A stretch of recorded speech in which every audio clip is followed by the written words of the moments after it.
We say many things about the changing aspects of our lives. Since change is inevitable, we should direct the change instead of simply go through the change.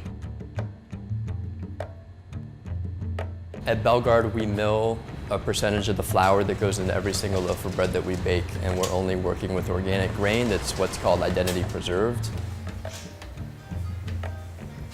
So we don't do any sort of extraction here at the bakery. The flour is milled in between the two stones. It's shot out through this downspout, and it comes into a waiting bin, and we'll use that flour within 4, 5, 6 days, depending on how busy we are and how much volume we're going through when it comes to flour. I think Grayson is one of very few in the South that are doing it at a level where we could actually begin to supply our restaurants with it on a regular basis. So this is a 100% rye flour that Grayson just milled, and it's still warm from the mill, which is really awesome to see. And it has so much aroma, and I can feel like the oils in it, and I can feel the moisture content in it. It's an introductory threshold to a bigger and better world when it comes to flavor and when it comes particularly to bread and to pasta, is this fresh, organic, stone-milled flour.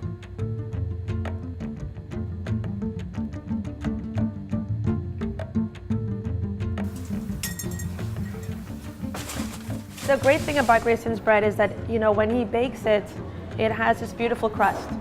And it's one of those things that when you break into it, you can actually hear it crunch, and inside is so warm and so moist, which a lot of people don't execute very well. And he does it consistently and all the time, and that's, I think, one of the best features, is having that nice crusty bread with that spongy inside that has this wheaty smell, that it's almost nice and chewy. This is our flour mill. It's a 40-inch stone mill, and it was built in Vermont by my friend Andrew at Elmore Mountain Bread.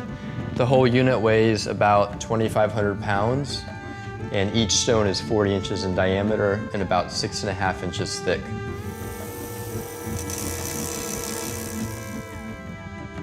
Terroir is the reality and also the conception that the nature of how something is grown is going to dictate how it tastes or how it is raised if it's a child. So when it comes to food and when it comes to ingredients, the context of that soil, the context of the farm that crop was grown on are all going to affect and dictate the quality or lack of quality of that product.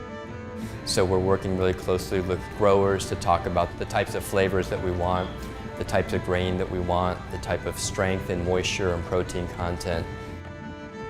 In our own little corner of the world, we're trying to reestablish that conversation with people and not hit them over the head with it, but at least introduce the fact to them that in the same way that they would approach an oyster, in the same way that they would approach a great bottle of wine, and in the same way that they would approach a glass of beer that's made by somebody who wants to be making that product, it's the same way that we want you to approach a loaf of bread that we make.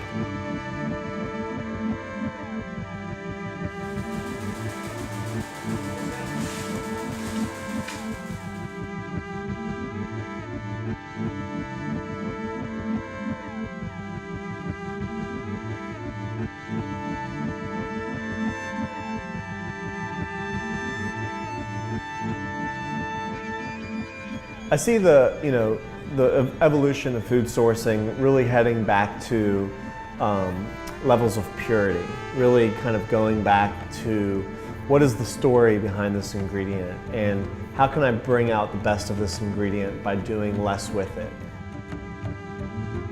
You're tasting that rain irrigated organic wheat from the plains of Oklahoma.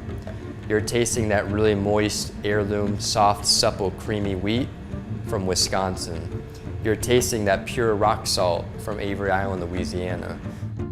And my argument as a baker and as a miller and as a friend to chefs is to say the ingredient's only going to be dictated by the quality of the soil in which it was grown, and also it's only going to be dictated on the quality of the process in which it was made.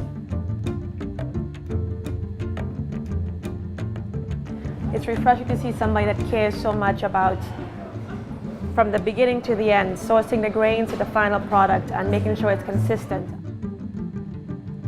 they got it. They heard us without words, but with flavor. They heard what it is that we're trying to say with our bread.